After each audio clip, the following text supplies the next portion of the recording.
Shouldn't we have a right, as we do in our constitution, to have, as we have the right of freedom of expression and to give our opinions? We should also ensure that the internet enters our lives and that AI, in the lives of all peoples in all sectors, there should also be a right to connectivity in our constitutions. I think there will be a revision of our constitution so that we can swiftly, whatever culture or society we have, I think we need to universalize this in our constitutions. Unfortunately, half of the global population doesn't have access to the internet, and a large share of the population doesn't have access to electricity. What can we do about that?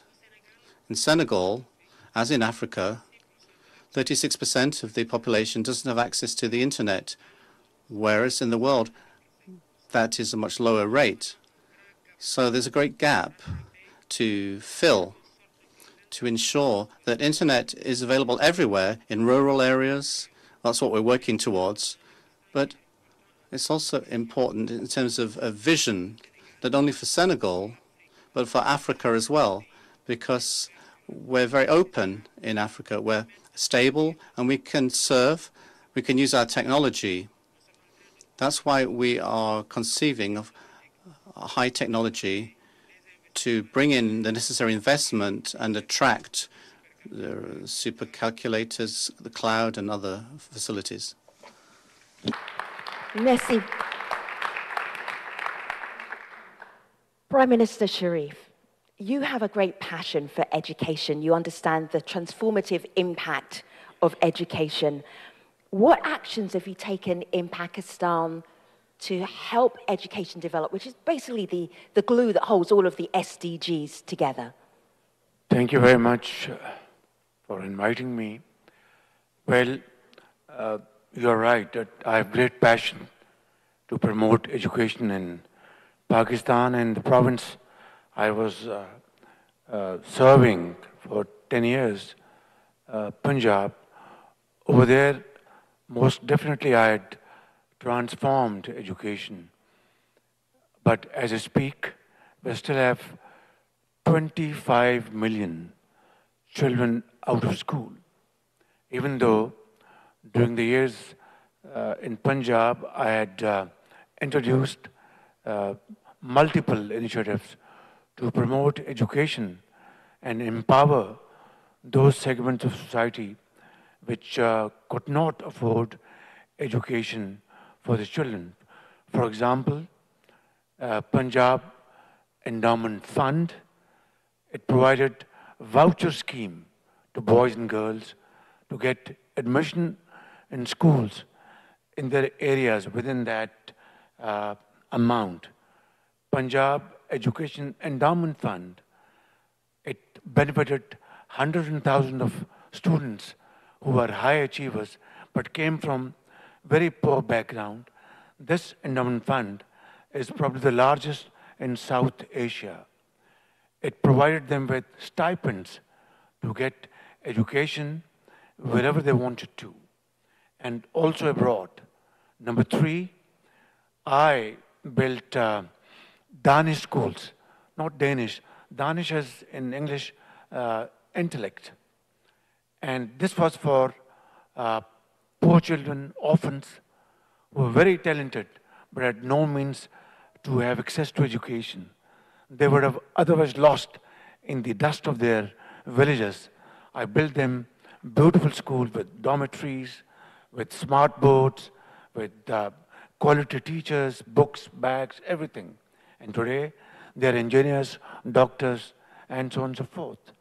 Then vocational training, skill training, with the British DFID and Punjab's partnership, we started skilled, and this was not about brick and mortar, no. It was about investing in the students, in the future, paying to the companies, for example, hoteliering company. We would pay them per student, and they would provide them the training. We didn't build buildings or brought machines, no corruption, no nothing. So this was, I think, a game changer. But 25 million children today, even today out of schools, is a big challenge. Now, who's the culprit and where's the problem? SDGs, as you know, the gap runs into trillions of dollars. And countries, developing countries like Pakistan, can have to struggle to raise finances. Why? In 2022, we had the worst flooding in our history out of climate change. And for no fault of ours, none whatsoever, we do not even contribute even a fraction of a percent in terms of emissions. Those who play with trillions and are responsible for these emissions, they have to share their responsibility and come to the help of these developing societies. It's very important. Otherwise, this unbalanced, unjust, unfair system will lead to nowhere. Two, and importantly, we faced terrorism after 9/11. It was pushed into our borders. 80,000 Pakistanis were martyred. And boys and girls, mothers, shopkeepers, doctors, engineers, soldiers, to fight this menace. And finally, we were able to beat them hands down. But in the process, we lost $150 billion as our economic loss. During these floods in 22, $30 billion. And yet, we are asked to borrow money, to pay borrowed money and loans. Is this the way?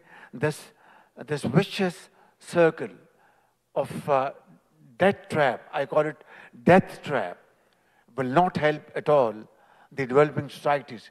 So we have to strike a fair deal. Thank you very much.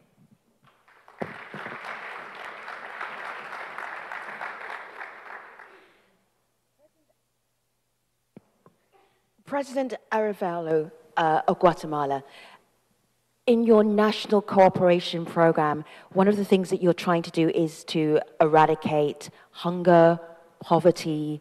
You have a focus on leaving no one behind.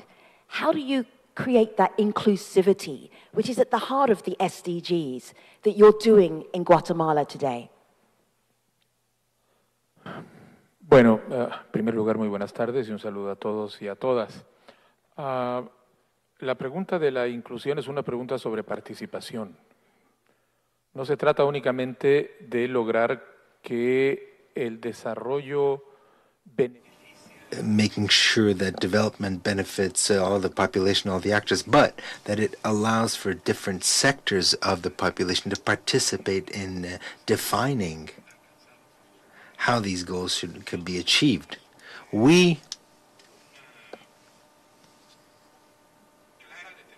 We are clearly determined to use dialogue and mechanisms of dialogue and participation to incorporate the visions of various actors in planning for development. And we're doing it in different ways. We have, on the one hand, launched a process of dialogue with the original peoples, the indigenous peoples. For the first time in our history, the President of the Republic has met with leadership of the original peoples once a month to review an agenda of work for development. These meetings are policy focused that then break up into working groups, and these meetings make it possible to sign put together development agendas with different communities, ethnic communities, and we have managed to implement some of these agendas with the goal of the government taking these agendas and then incorporating them into national development plans. We're doing that, and at the same time, we are We're also implementing a process of decentralization of planning and implementation of public policy, which will enter into force in January of next year. Guatemala is a small country but highly centralized, which means that decisions are fundamentally adopted in the capital, and that any person who wants to negotiate any aspect of a project or a decision has to come to the capital to do that. So we've decided to kind of to create a dynamic of development, decentralized development. For each one of our provinces or departments, we're going to have a development plan for the term of our government, where the representatives of various state institutions in these provinces will function as a kind of local cabinet, and the governors will be in charge of ensuring follow-up to the implementation of these development plans. This will give opportunity to policies at the territorial level, and various social sectors, indigenous communities, the private sector will be able to participate much more directly in discussing their priorities for development at the local level, and also in participate in supervising the process of implementation. And that way we are involving the various sectors in an active way, not only for them to be beneficiaries of development, but for them to be also initiators and managers of development. Thank you. Mr. President, distinguished panelists, the most important panel I've had all day. I appreciate you so much. We have so much more to talk about, but I know you have places to go and people to see, but I will ask you to stay with us in this room for another 5 minutes only, so that you can hear the next speaker respond to your excellent insights. But for now, I will ask the ECOSOC chamber and also the people on UN Web TV to thank our distinguished panel. Thank you.